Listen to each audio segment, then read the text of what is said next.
கிருஷ்ணா ஒன்றாவது காண்டம் 15வது அத்தியாயம் பாண்டவர்கள் தொரவு. ஸோ 1லேருந்து 4 அர்ஜுனன் பேச ஆரம்பிக்க போகிறார். இப்போ தான் இந்த கேள்விக்கெல்லாம் இப்போ தான் யார் பதில் கொடுக்க போகிறா?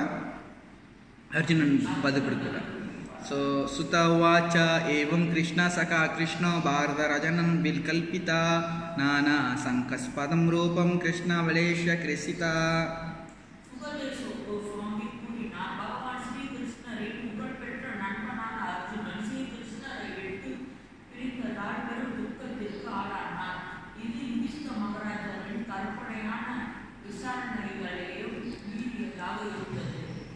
ரெண்டாவது ஸ்லோகம்.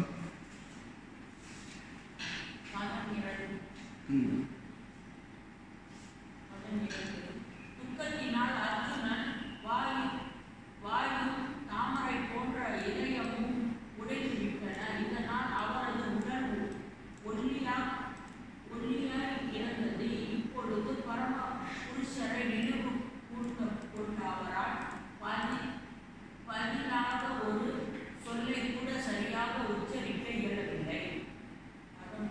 அவர் மிகவும் சிரமத்துடன் கண்களை மறைத்து துன்ப கண்ணீரை தடுக்க நினைத்தார். பகவான் ஸ்ரீகிருஷ்ணர் கண் பார்வையிலிருந்து மறைந்து போனதால் பெருந்துயரத்தில் ஆழ்ந்த அவர் பகவானிடம் உள்ள அன்பு அதிகரிப்பதை உணர்ந்தார். பகவான் ஸ்ரீகிருஷ்ணரின் நல்லாசிகளையும் சிநேகத்தையும் நெருங்கிய குடும்ப உறவினர்களையும் மற்றும் அவரது பேரோட்டும் பணியையும் நினைவு கொண்ட அர்ஜுனன் சோகத்தில் அமிழ்ந்து பெருமூச்சுடன் பேச துவங்கினார். இதுலேருந்து பாருங்கள், இப்போ தான் அர்ஜுனன் பேச ஆரம்பிக்கிறார். அவர் எப்படி சிரமமாக பேசிகிட்டு இருந்தார் இப்போ காட்டிட்டாங்க. இப்போ அர்ஜுனன் வாட்சன்னு சொல்லி அர்ஜுனன் கிருஷ்ணனை விட்டு பிரிஞ்ச அந்த மனம் தாபம், ரொம்ப தாபப்பட்டார். இப்போ அந்த தாபத்தோட கிருஷ்ணன் கூட இருந்து அவரோட மனசு எப்படி இருக்குது, எப்படி அவர் பதில் கொடுக்குறாருன்ட்டு 5லேருந்து 17 ஸ்லோகங்கள் நம்ம பார்க்க போகிறோம்.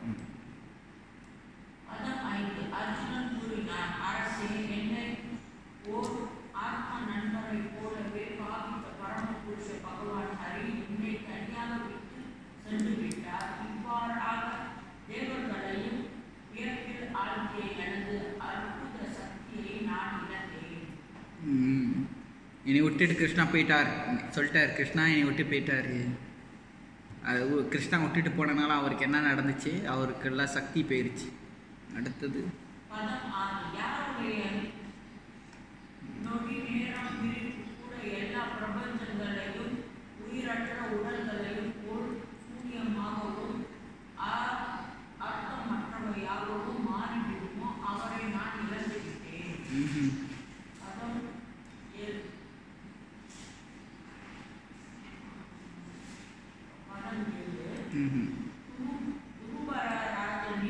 அரண்மனையில் சுயம்பர சடங்கில் பங்கேற்க கூடியிருந்த சிற்றப்பா இச்சை கொண்ட இளவரசர்களை கருணையுடன் அவரளித்த படத்தை கொண்டு தான் என்னால் வெல்ல முடிந்தது. அத்துடன் என் அம்பினால் நீர் புலியை துளைத்து திரௌபதியை என்னால் அடைய முடிந்தது.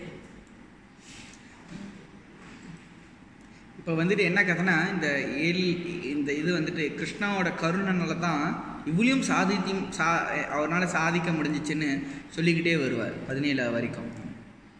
அவர் என் அருகில் இருந்ததால் சக்தி வாய்ந்த சொர்க்க ராஜன இந்திரனையும் அவரது தேவ கணங்களையும் மிகவும் சாமர்த்தியமாக வென்று அவருடைய காண்டவ வனத்தை அழிக்க அக்னி தேவருக்கும் என்னால் உதவ முடிந்தது. மேலும் அவரது கருணையால் தான் மாயா என்றும் அரக்கனும் எரியும் கண்டாவை வனத்தில்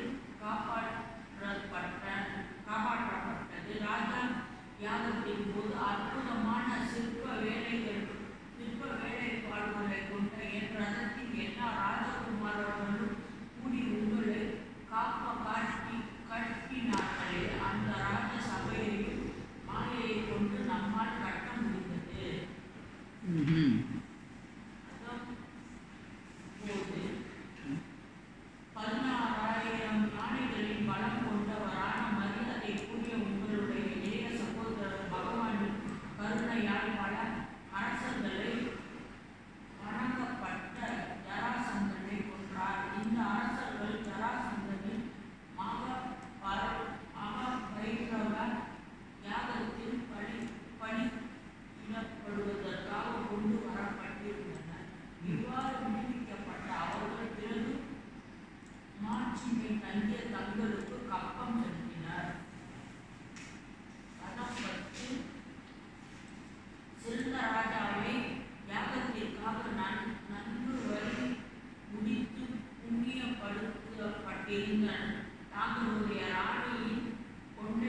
தம் சீடர்களுடன் பூசிப்பதற்காக துர்வாச முனிவர் நமது எதிரிகளுடன் சேர்ந்து நம்மை ஆபத்தான நிலையில் நிறுத்துவதற்காக சதித்திட்டம் ஈடுபட்டனர். அச்சமயத்தில் அவர் பகவான் ஸ்ரீ கிருஷ்ணன் நீதி உணவை உண்டு நம்மை காப்பாற்றினார். இவ்வாறு அவர் உணவை உண்டு கொண்டதும் நதியில் குளித்துக் கொண்டிருந்த முனிவர்கள் கூட்டம் வயிறு உண்டு திருப்தி அடைந்தது போல் உணர்ந்தனர்.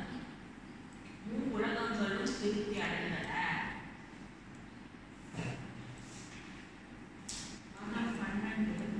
அவரது ஆதிக்கத்தினால் தான் சக்கரம் வாய்ந்த சிவபெருமானுடன்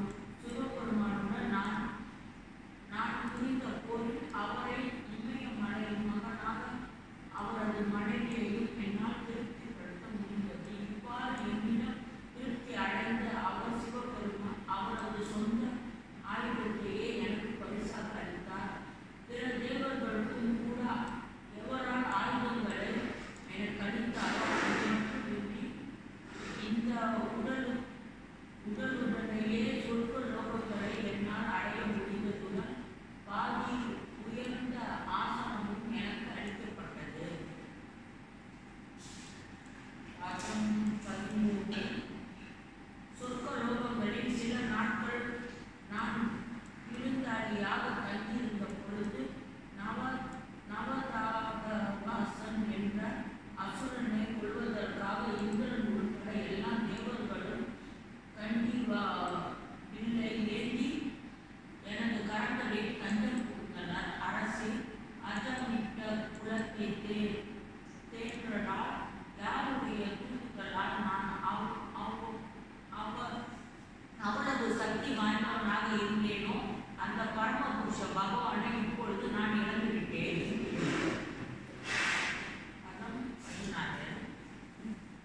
கௌரவர்களின் படைபலம் வெல்ல முடியாத பல சூழ்நிலைகளில் கொண்ட ஒரு சமுத்திரத்தை போல காட்சியளித்தது. எனவே அது கடந்த முடியாததாகும். ஆனால் அவரது நட்பினால் ரதத்தில் அமர்ந்து என்னால் அதை கடக்க முடிந்தது. மேலும் அவரது கருணையால் தான் என்னால் பசுக்களை திரும்ப பெற முடிந்தது. தாவிரவும் ஒளியும் பிறப்பிடங்களால் விலகிய ரதங்களில் அலங்கரிக்கப்பட்டன. அரசர்களின் பல திருவிடங்களை அவர்களிடமிருந்து என்னால் பறிக்க முடிந்தது. அவரது கருத்தை மட்டுமே காரணமாகும். அனைவருடைய ஆயுதங்களையும் பறிப்பதாகவும் பீஷ்மர், துரோணர், கர்ணன், சாரியன் போன்ற கௌரவ தலைவர்களில் அணிவகுப்பட்ட பெரும் படையை பிரிவுகளிலிருந்து மனோவன்மை, வலிமை ஆகியவற்றை பறித்தவாறும் அவர் ஒருவரைய ஒருவர் அவர்களது ஏற்பாடுக்கு தீமைத்தனமும் தேவை அதிகமாகவும் இருந்த போதிலும் முன் செல்லும் பொழுதே இவற்றை அனைத்தும் அவர் பகவான் ஸ்ரீ கிருஷ்ணன் செய்தார். 14 பீஷ்மர், துரோணர், கர்ணன், குலீஸ்வரன், சுசர்மா, சாலியன், ஜராசந்தன் மற்றும் பாலிகர் போன்ற சிறந்த தளபதிகள் அனைவரும் தடுக்க முடியாத அவர்களது ஆயுதங்களை என் மீது பிரயோகித்தனர். ஆனால் அவரது பகவான் ஸ்ரீ கிருஷ்ணரின் கருணையால் என் தலையில் உள்ள ஒரு முடியை கூட அவர்கள் தொட முடியவில்லை. இதை போலவே பகவான் நரசிம்மதேவர் பரம பக்தரான பிரபலாந்த மகாராஜனை கூட அவருக்கு எதிராக அசுரர்களால் உபயோகிக்கப்பட்ட ஆயுதங்களால் பாதிக்கப்படவில்லை. 17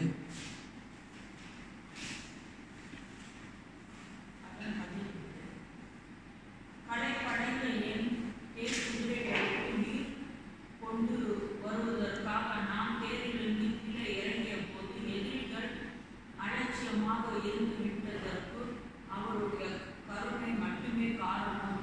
முக்தி பெறுவதற்காக அவரை புண்ணிய புருஷர்களும் வழிபாடு அவர்களுக்கு தொண்டு செய்கின்றனர் என்பது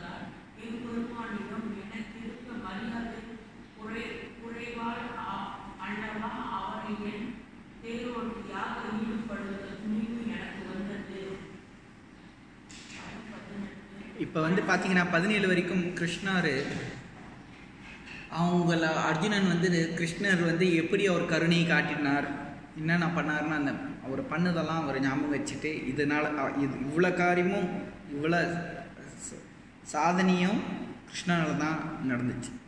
ஸோ சாதனை குறிந்ததெல்லாம் கிருஷ்ணனால தான் நடந்துச்சுன்னு இவ்வளோ நேரம் பேசிக்கிட்டு இருந்தார். இப்போ 18லேருந்து 23 வந்துட்டு இந்த அவர் கிருஷ்ணா அர்ஜுனன் கூட எப்படி பழகினார், ஒரு முழுமுதற கடவுள் இறைவன் எப்படி ஒரு பக்தர்கிட்ட பழகியிருக்கிறார், எந்த மாதிரி பழகியிருக்காருன்னு இப்போ நம்ம பார்க்கணும். எந்த மாதிரி பேசியிருக்கிறார் அடுத்தது நம்ம அதான் பார்ப்போம்.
இப்போ வந்து பாருங்க என்ன ஆயிடுச்சுன்னா துவாரகாக்கு போகிற கிருஷ்ணா கிளம்பிட்டாரு.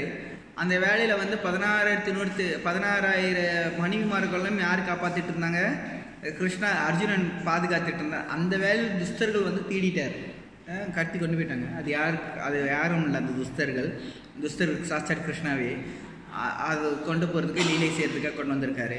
21 ஸ்லோகத்தில் அர்ஜுனன் சொல்லுவார், என்ன சொல்லுவார்னா, என்கிட்ட அதே காந்தியம் தான், அதே அன்பு தான், அதே ரதம் தான், ஆனால் இப்போ என்னால் அவங்கள வெல்ல முடியலையே. ஸோ இதெல்லாம் உங்களுக்கு சொல்லிட்டு வந்தார்ல, இதெல்லாம் அவர் தான் காரணம். இப்போ நான் இப்போ இது காரணமே அவர் தான், என் சக்திக்கு காரணமே அவர் தான் சொல்லுவார். இப்போ 21 பார்ப்போம்.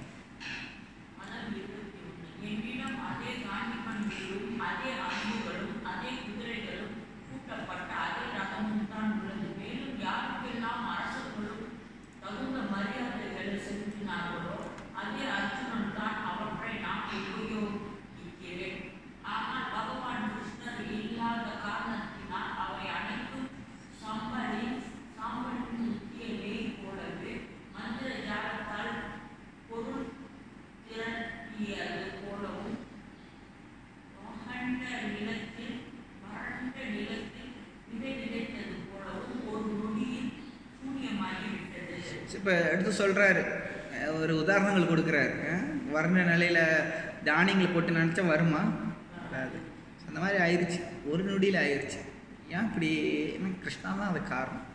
ஏன்னா அது கிருஷ்ணா இருக்கிற மொத்தம் இவ்வளோ சக்தி. இவ்வளோ காலமாக நம்ம அழிச்சுக்கிட்டு இருக்கோம், நம்ம தான் செஞ்சுக்கிட்டுறோன்னு. நம்மளா செய்கிறோம், கிருஷ்ணா தான் நிலை நடத்துறாரு. இல்லாட்டியும் பக்தர் இல்லாதவங்க கர்த்தம் மன்னியத்தை அகங்கார விதுதாத்மா,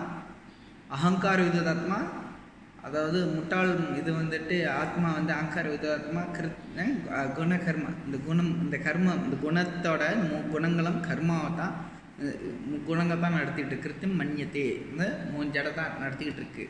ஆக்சுவலி பகவானோட சக்தியாக நேரடியான சக்தி தான் நடத்திக்கிட்டு இருக்குது. ஸோ இதுதான் அடுத்த சொல்கிறாங்க. அடுத்த ஸ்லோகங்கள் 22, 23 பார்ப்போம். அரசே, துவாரகைக்குடியில் உள்ள நமது நண்பர்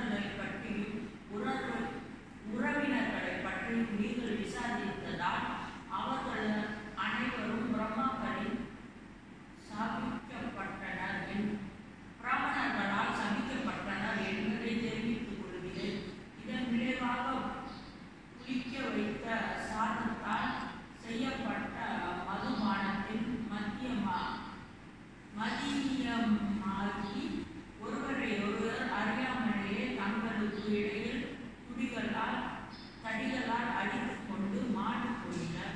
இப்பொழுது 4 பேர்களே எஞ்சி உள்ளனர். இதுலேருந்து நம்ம பார்க்கலாம், அதாவது ஷாம்பா என்ன பண்ணால் நாரதர் வருவார். நாரதர் வரும்போது இந்த கிருஷ்ணாவோட பிள்ளைங்கள்லாம் வந்து என்ன பண்ணுவாங்க, என்ன குழந்தை இருக்குன்னு கேட்பாங்க, என்ன பிள்ளை பிறக்க போகுதுன்ட்டு. அப்போ நாரதர் சாபம் விட்டுருவார். நாரதர் தான் வயிற்றில் வந்துட்டு ஒரு இரும்பு துண்டா, அந்த இரும்பு துண்டை என்ன பண்ணணும்னு தெரியாமல் பிரம்மர்கிட்ட விளாண்டனால, ஏன்னா அவங்க பிராமணனே மதிக்க தெரியாதனால அந்த சாபத்துக்கு கீழே வராங்க. அந்த இரும்பு தொண்டை வந்து அரித்து ஆற்றுல போடுறாங்க. அதை தான் வந்துட்டு இந்த முள் செடியாக மாறுது.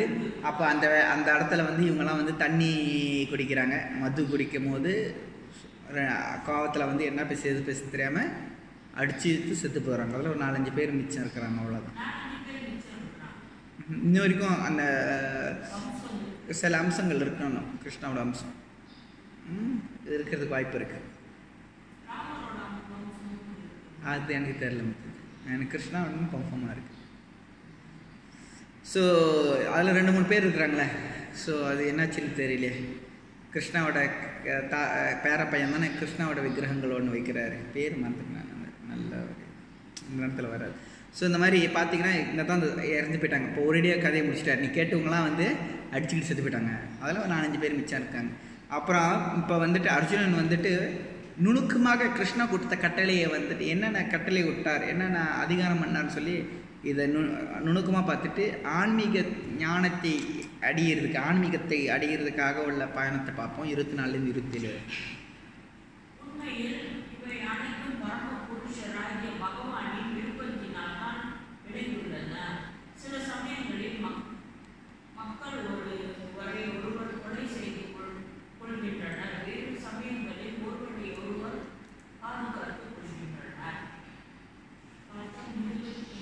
27. அரசே, கடலில் பெரிய பலமுள்ள நீர் வாழ் பிராணிகள் சிறிய பலமற்றவையை விழுங்கி விடுகின்றன. அது போலவே பரமபுருஷ பகவான் பூபாரத்தை குறைப்பதற்காக அதிக பலமுள்ள யதுக்கள் பலமற்றவர்களையும் பெரிய யதுக்கள் சிறியவர்களை கொள்ளும்படி செய்துவிட்டார். பரமபுருஷனால் கோவிந்தன் எனக்கு அளிக்கப்பட்ட உபதேசங்கள் காலம் மற்றும் தேசம் ஆகிய எல்லா சூழ்நிலைகளிலும் ஏற்படக்கூடிய இதய மதிப்பை அகற்றுவதற்கு உரியவராகும். எனவே அந்த உபதேசங்களிடம் எனக்கு இப்பொழுது கவர்ச்சி ஏற்பட்டுள்ளது. ஸோ இதுலேருந்து பாருங்க, இதெல்லாம் வந்து கிருஷ்ணாவோட ஏற்றல்னு சொல்லிட்டார். கிருஷ்ணா விரும்பப்படுறாரு, கிருஷ்ணா நடக்கணும்னு சொல்லிட்டார். இப்போ அடுத்ததில் பாருங்கள், இப்போ அடுத்தது என்ன, ஆன்மீகத்தை இதை எடுத்து 28 31 அதை எப்படி இது பண்ணுறாரு நம்ம பார்ப்போம்.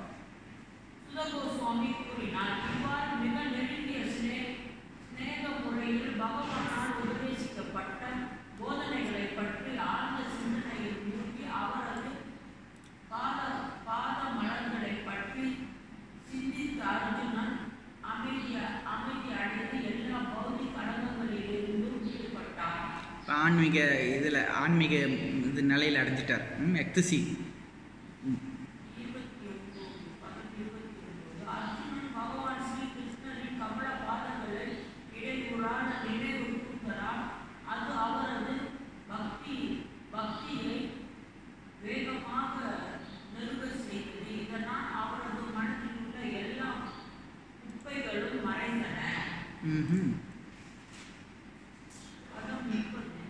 பகவான் லீலைகள் மற்றும் செயல்களிலும் அவரது மரபினிலும்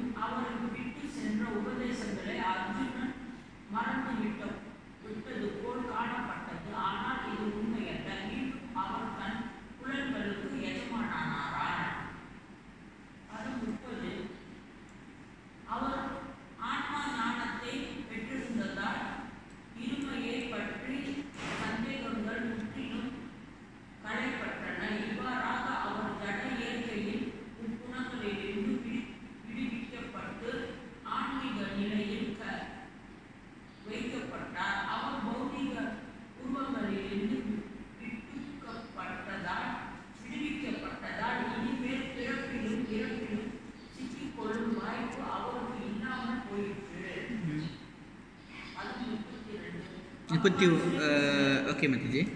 ஸோ இப்போ நீங்கள் பாருங்கள், இப்போ வந்துட்டு ஆன்மீக ஞானத்தை அடைஞ்சார். அந்த ஆன்மீகத்தை உபதேசம் கிருஷ்ணா பண்ணதை வந்து அவர் மனனம் பண்ணிக்கிட்டு இருக்கிறாரு. ஸோ அந்த வேலையில் வந்துட்டு அவர் என்ன பண்ணுறாருன்னா, அடுத்தது வந்துட்டு இவங்க என்ன பண்ணுறாங்கன்னா 32 44 வரைக்கும் மகாராஜ் யுதிஷ்டிரா வந்துட்டு விட்டுட்டு போகலாம், ரிட்டையர் பண்ணலான்ட்டு அவங்க முன்னோர்கள் விட்ட வழியை பின்படுத்தலான்னு சொல்லிட்டு இப்போ தயாராக ஒரு 32 44 இப்போ வந்துட்டு கிருஷ்ணா கிளம்பிட்டார்.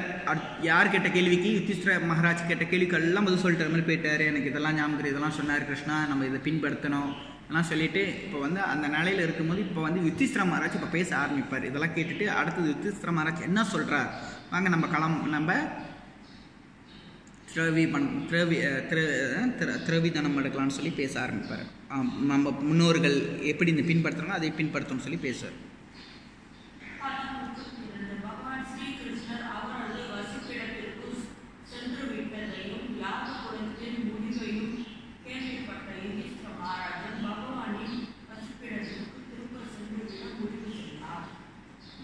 யார் முடிவு பண்ணிட்டாரு, இப்போ நானும் கிளம்பலாம், கிருஷ்ணா போயிட்டாங்க, நம்மளுக்கு என்ன வேலை, நம்மளும் கிளம்புவோன்ட்டு முடிவு பண்ணுறாங்க.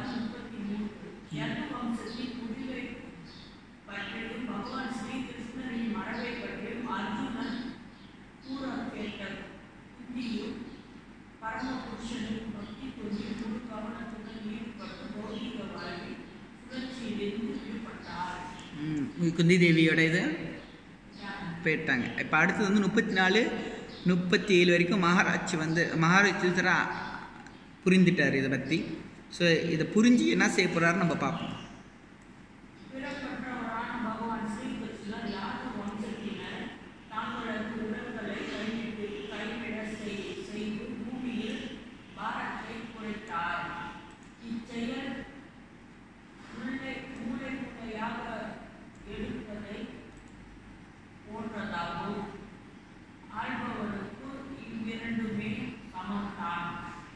ஏன்னா இப்போ வந்து யதுக்குலர்கள் அழிக்கலைன்னா யாரும் அவங்கள அழிக்க முடியாது, ஏன்னா கிருஷ்ணாவோட வம்சங்க. ஸோ அப்போ என்ன பண்ணணும், முள்ளால் எடுக்கும் போது சரி உங்களை அழிச்சிட்டு நம்ம கொண்டு போயிடுவோம், வந்துட்டாங்க நான் முடிச்சு நான் கொண்டு போகிறேன்னு இப்போ கொண்டு போகிறாரு.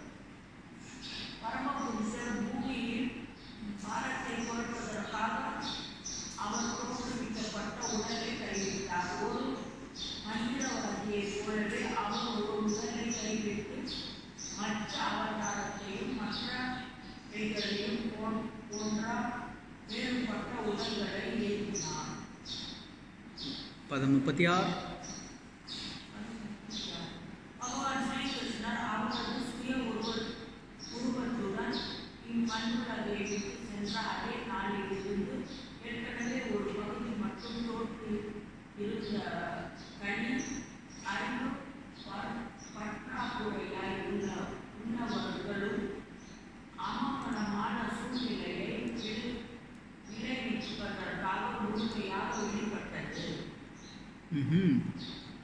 ஸோ அடுத்த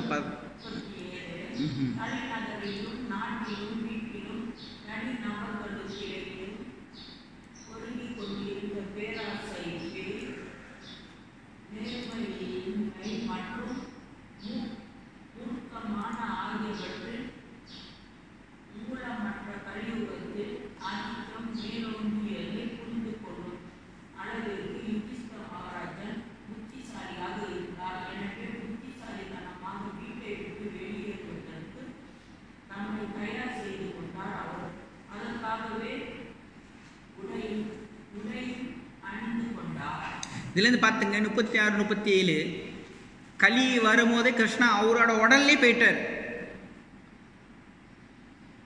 அவர் ஆன்மீக உடல்லே அவர் போயிட்டார் பாகவதம் சொல்லுது. Clear understanding. ஸோ அடுத்தது 38 39 போயிட்டார். ஏன்னா இறுதி சடங்கு செஞ்ச பதம் வரலையே அதில். ஸோ 38 39 மகாராஜ் யுதிஷ்டிரா வந்துட்டு இப்போ வந்துட்டு பரீட்சித் மகாராஜும் வஜ்ராவையும் அடுத்த வருகின்ற தலைவனாக அவங்கள வந்துட்டு பட்டம் கிளம்ப போகிறாங்க. 38 39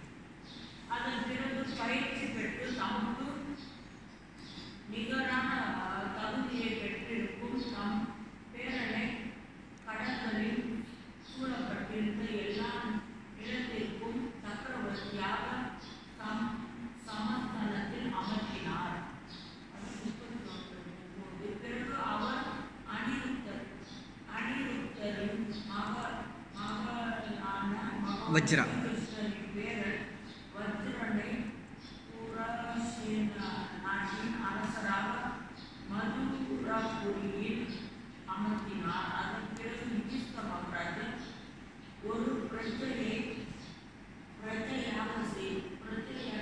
பிரஜபத்தியை செய்து குடும்ப வாழ்வை கைவிட்டு துறவரம் தமக்குள் ஏற்றி வைத்தார். ஸோ இது முன்னுக்கு பார்த்தீங்க, அதாவது எல்லாம் இவங்களாம் அழிஞ்சிட்டாங்க.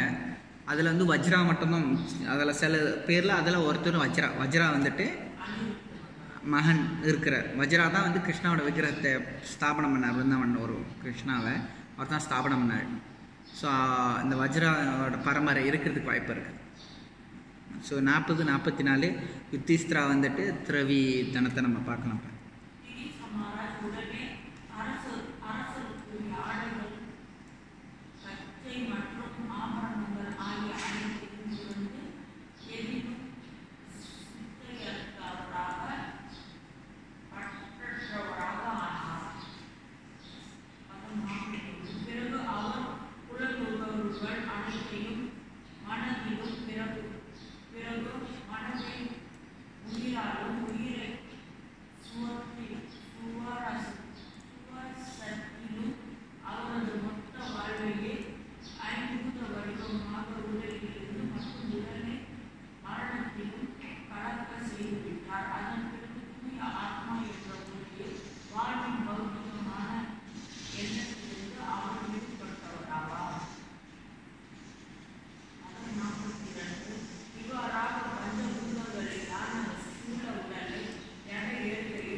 ஸோ இப்போ இது வரைக்கும் பாருங்கள், இது வரைக்கும் வந்துட்டு யுதிஷ்டிர மகாராஜ் தான் முடிவு பண்ணியிருக்கிறாரு. நான் கிளம்புறேன்ட்டு எல்லாத்தையும் அதுக்கேற்ற மாதிரி தகுதி எல்லாத்தையும் நியமித்து அதோட பயணத்தை நோக்கி போகிறப்ப மிச்சம் இருக்கிறவங்க என்ன பண்ண போகிறாங்க? மித்தி இருக்கிற பாண்டவர்களும் குந்தி, திரௌபதி, அப்புறம் விதுரா இவங்க என்ன தான் செய்ய போகிறாங்கன்ட்டு சொல்லி நம்ம இதில் பார்க்கலாம். 45லேருந்து 51 ஸ்லோகம்.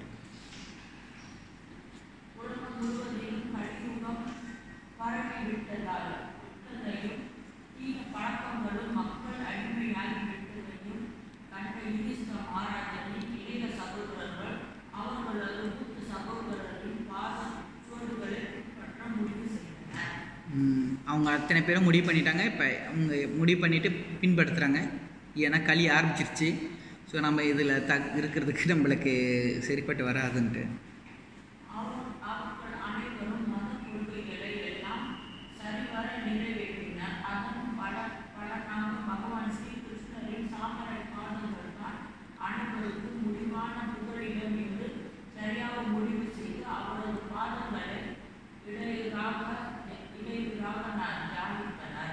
ஸோ அவங்களுக்கு தெரிஞ்சு போச்சு, கிருஷ்ணாவோட திருப்பாதம் மட்டும்தான் உண்மையானே அடைக்கலம், அது விட்டு வேறு எதுவும் இல்லை. ஸோ நம்ம அவரை நோக்கி தான் போகிறதும் சரியான வழின்ட்டு அவங்க முடிவு பண்ணிட்டாங்க. இப்போ 47-48 சுத்தராக இடையூறாத பக்தி பூர்வமான சிந்தனையால் விளைந்த தூய உணர்வின் மூலமாக பரம நாராயணனான பகவான் ஸ்ரீ கிருஷ்ணரால் ஆளப்பட்டு ஆன்மீக வெளியே அவர் அடைந்தார். வழி பிறலாமல் ஒரே பரம புருஷ தியானத்திலே மட்டுமே இந்நிலை அடையப்படுகிறது.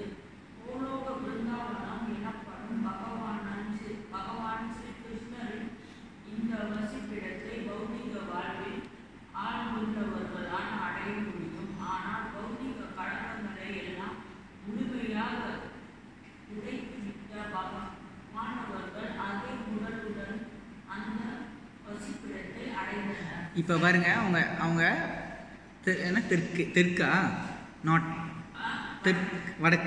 வடக்கு நோக்கி போனாங்க. அப்படியே அந்த உடலோட கௌலோகாக்கு போயிட்டாங்க. முடிஞ்சு. இப்போ அடுத்து வந்து விதுரா வந்து அவரோட பிரபாஷில் போயிட்டு உடம்பு ஊறாருன்னு இப்போ 49 பார்ப்போம்.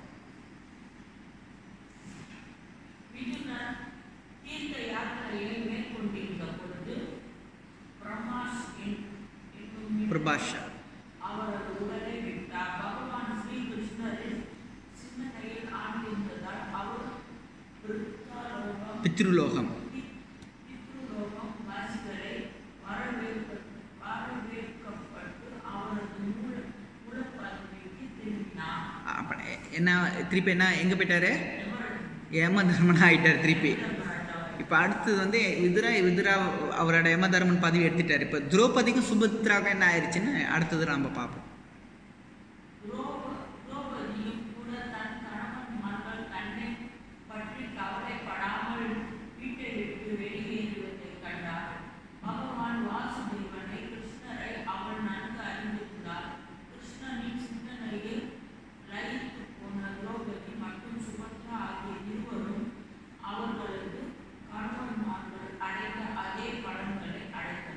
ஸோ இதே உடல்ல அதே எங்கே போயிட்டாங்க? எப்படி போயிட்டாங்க? இதே எப்படி அவங்க கணவர்கள் அப்படின்னா என்ன அர்த்தம்? உடம்போட போயிட்டாங்க. இப்போ வந்து இந்த கதைகள்லாம் நீங்கள் கேட்டிங்கன்னா இதோட பலசுருதி, இந்த பலசுருதி உங்களுக்கு என்ன கிடைக்குது, இது கேட்டனாலும் உங்களுக்கு என்ன பலன் கிடைக்குன்னு சொல்ல போகிறாங்க. 51 கடைச்சாவது ஸ்லோகங்கள்.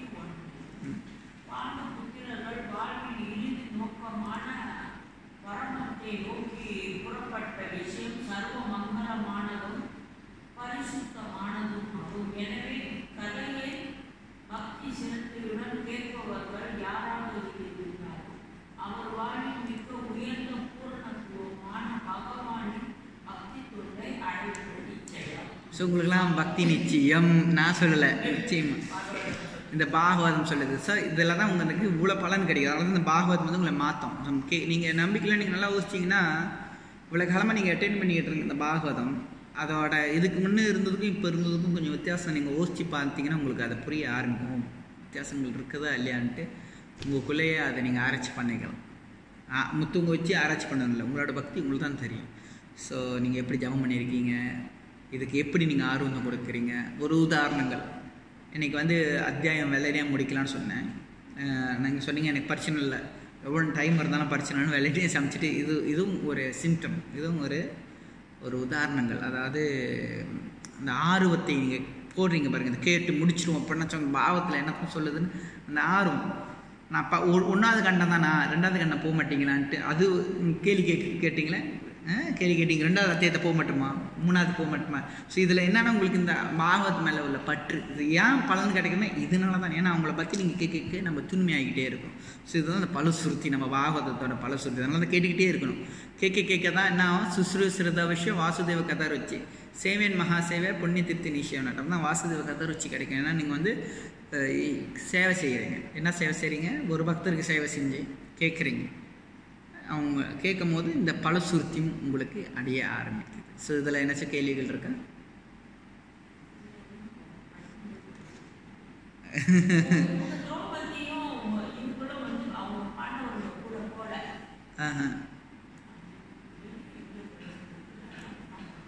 ஒன்றா பண்ணாங்க. ஸோ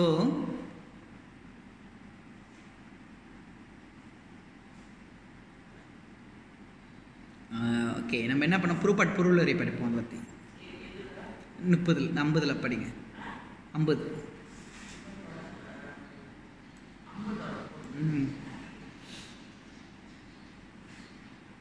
ஒரு விமானத்தை ஓட்டி செல்லும் வேளையில் மற்ற விமானங்களிடமும் ஒருவரால் கவனத்தை செலுத்த முடியாது. ஒவ்வொருவரும் அவர் விமானங்களை கவனித்துக் கொள்ள வேண்டும். ஆபத்து நேரம் பொழுது ஒரு விமானத்தில் மற்றொரு விமானத்திற்கு உதவ முடியாது. அதை போலவே கட்டத்தில்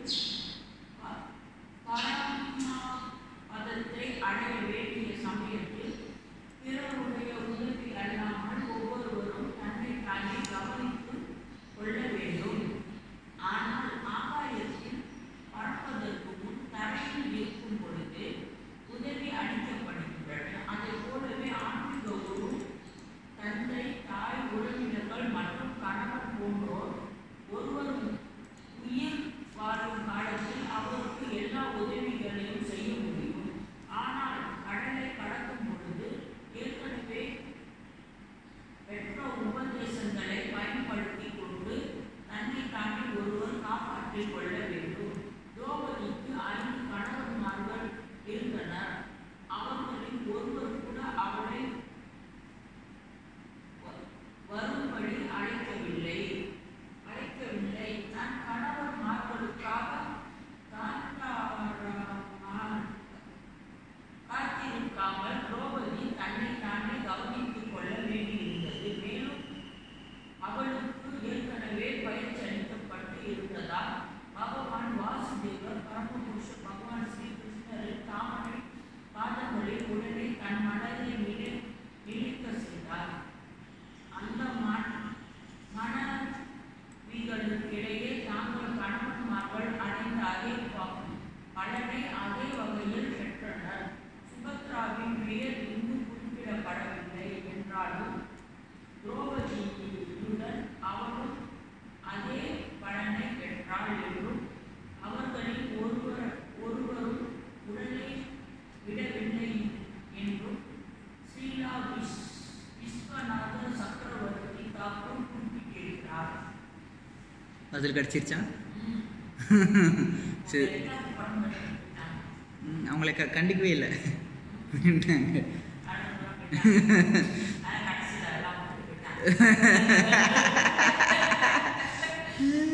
ஸோ இதுக்குள்ள பதில் கிடைச்சிருச்சு. ஹரே கிருஷ்ணா. இந்த இவ்வளோ தான் கேள்வி, வேறு கேள்வி இல்லை. ஹரே கிருஷ்ணா.